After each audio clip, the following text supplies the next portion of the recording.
We did it! We finally got there in the end. Some true gameplay for Age of Empires 4. Yes, you didn't mishear me. This is the 4th game. After about 12 or 13 years, we finally got another one in the series. It's pretty cool. Age of Empires has to be the first game I ever played. And all this time later, after remaster after remaster, definitive edition after definitive edition, finally we have another addition to the grandfather of strategy games. But last night we were shown some of the most in-depth gameplay, information and features that will be coming to our screens for fall of this year. So without further ado, let's look at Age of Empires 4 and ask the question, does this look any good?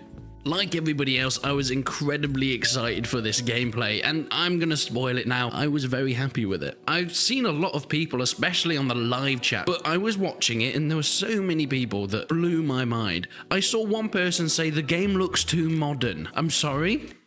What do you mean the game looks too modern? Yeah, I'd love a banana, but that one's too fresh. Have you got a moldier one? Let's get the first things out the way. The graphics. Graphical fidelity in this is a big talking factor, mostly because it looks so different to anything we've had in the Age of Empires series before. Age of Empires 1 and 2 were fairly similar. Age of Empires 3 was a little bit of a divergent from their graphical style, and they tried to hit it up a bit, and it still looks good to this day. But Age of Empires 4 has gone a different direction. They've gone with bigger weapons, more vibrant colors, and some people saying it looks a bit more cartoony, and I would have to kind of agree, but I don't think that's a bad thing. You see, Relic Entertainment have been clever here, because if they went for the realistic graphic way, one, it wouldn't work for Age of Empires, a very casual arcadey game where viewing the colors of each of your units and factions is paramount at the blink of an eye. You don't want to be thinking, okay, what troop is that? What weapon do they have? How can I put them up against this unit? You need to be making these decisions on the spot at the click of a button. So making the colors vibrant, making the weapons larger than life is paramount to making this game the way it needs to be, to carry on its massive reign of the RTS franchise. And another great thing of doing this is the fact that it will last for so long. The problem with realistic graphics is they age. Go and look back at your favorite games of the early 2000s that try to do realistic graphics. They don't work. But go and look back at something like the original Age of Empires 2 that didn't try to make realistic graphics, that kept with its pixel art style. And I'm sure that wasn't necessarily their conscious decision, that was just the limitations of the technology of the day. However, it still looks great. I mean, that was proven by the fact that the HD edition basically changed nothing. But let's move away from the graphics. We've talked about that a lot. One thing that I can say, that the new features and mechanics that they're adding in seem to be expanding and pushing the franchise to the next stage. Units can now fight on top of walls. We saw this in one of the trailers that they first released back a couple years ago, but now we get some more in-depth gameplay looking at how you can position units on your larger stone walls and they can fight off oncoming enemies. All these walls are of course destructible like they've been in any other game, but now they are really addressing how these walls are destructible. You don't just hit them with a sword and then they fall down. You need battering rams, elephants, siege towers to knock down the stone structures. You can even now set buildings on fire, and now they have their own burning state. They won't just be on fire for years and years, much like Age of Empires 2, but now they'll actually start to crumble when they've been set alight. Siege towers are making a return in AoE 4. Will people actually use them in this game? Who knows? I think they're definitely going to be used much more than anything like Age of Empires 2 siege towers were, where you just hop in and then you could hop over the enemy's walls, but most people didn't bother with walls at certain points in the game, and the siege towers were very weak, so they pretty much die anyway. This time though, it looks like siege towers will be paramount in order to taking these larger cities, because once again, troops can be positioned on top of walls, so setting off with siege towers to then give your men a platform in order to get onto the enemy's walls is going to be very important to taking a city. One of my favorite new mechanics and features that is being added in is the ambush mechanic. You're able to now hide your troops in trees, keeping them down and silent. Troops will whisper to each other, ready to pounce out on any unsuspecting enemies. Scouts, patrols, whole armies can be ambushed now, and it looks amazing. I can't wait to be able to use this mechanic, not just in the campaigns that they're bringing in, but also, of course, in the battles against other players. It's going to be interesting to see how often this really comes about, since ambushing doesn't seem like a thing that people will do a lot in the faster-paced Age of Empires skirmish games. However, this new mechanic adds a new dynamic that I think could probably change how the majority of games are played anyway. Some of the smaller things that they've added to troops are cavalry lances. They now break on impact much more realistically to like they do in real life. They're a one-time use thing if the impact is hard enough. Pikemen now braced for cavalry charges as well, going onto one knee and putting their spikes out there, ready to stop any oncoming charges. Bowmen can put stakes in the ground to protect them from enemy cavalry, and of course we have some cool artillery and gunpowder units making a return. Relics now seem to have much more of a use. In Age of Empires 2, relics will be used to put into your monastery in order to generate you gold, or if you had every relic on the map, then a timer would tick down before you win. The enemy would then have to try and destroy your monastery and take back those relics. So they were very much a passive thing, but it seems they're making them a more active part of battles. We can see this whole mass conversion mechanic. Putting a relic down and a priest next to him, he's able to convert multiple units at once. Now that seems overpowered as hell. It's going to be very interesting to see how they balance that, because converting whole armies at once doesn't seem like it's going to be the most balanced thing in the world. The terrain that we can see in the gameplay looks much more diverse, with more hills, cliffs, lakes, oceans that you're able to use, and of course we saw a teaser of some ship gameplay coming in at the end of that trailer. The towns that you can build are so much more detailed, not only with palisades and walls around the edges, but of course all the streets in between. We can see the paths linking up all the houses, and of course all the production buildings that you're able to implement within your cities. One of the smaller units at the beginning of the game is the Scout. This would mostly just be used to luring back boars in Age of Empires 2, and of course removing the fog of war from certain areas, but it now looks like Scouts can properly hunt themselves and carry back food on their horse. It seems that they're going to be much more useful, especially within the early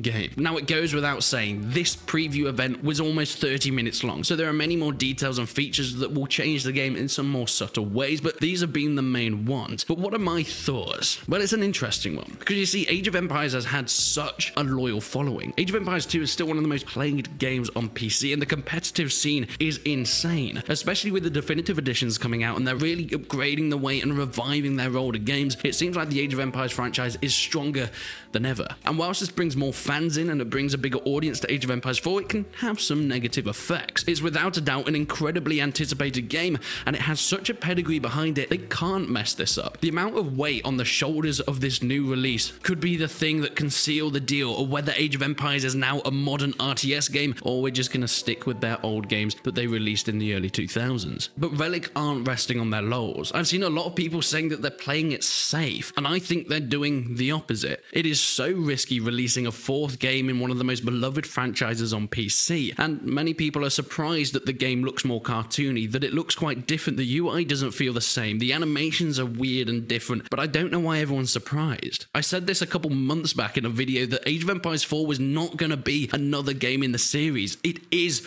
a reboot. This is the first time that they've repeated a time period within the franchise, and it's for good reason. You can say they're playing it safe by putting it in the same era of one of their beloved games, but I don't think it would have that effect. In fact, it has the complete opposite effect, because Age of Empires 4 is in the medieval era, and Age of Empires 2, perhaps the most beloved game in the franchise, is also in the medieval era. Those are going to be the ones that are compared. Even in this video, before Age of Empires 4 is even out, I've compared it to AoE 2 and the features that were in that. Putting it up against the granddaddy of the franchise is the riskiest thing that Relic could have done, and that's because it's a soft reboot. I said it a few months ago, and I'm saying it again. It is definitely a reboot. This isn't another one in the franchise. Yes, they're calling it that because, of course, they know there'd be backlash with the connotations of saying that this is a complete reboot of the franchise, and I completely agree with that decision. But I think this is going to be a very different game, harking back to everything that we can expect, and it's going to be just enough so people don't feel like it's a different IP. But in terms of features and additions that are coming in, the look and the feel, going forward with this franchise is going to turn left instead of right, and I think that's what it needed. They need to be up there with the big RTSs at the moment. They're coming back from a day where games were made differently, and in order to accommodate for a modern audience, they need to make a modern game. But I guess we're going to find out for how successful it turns out in the end. It will be available in fall of this year, so make sure you keep your eyes peeled for that, but I'll be bringing all the information to this channel anyway, so if you don't want to do it yourself, just subscribe to the channel and I'll do all the searching for you. But leave a like on the video if you enjoyed it, leave a dislike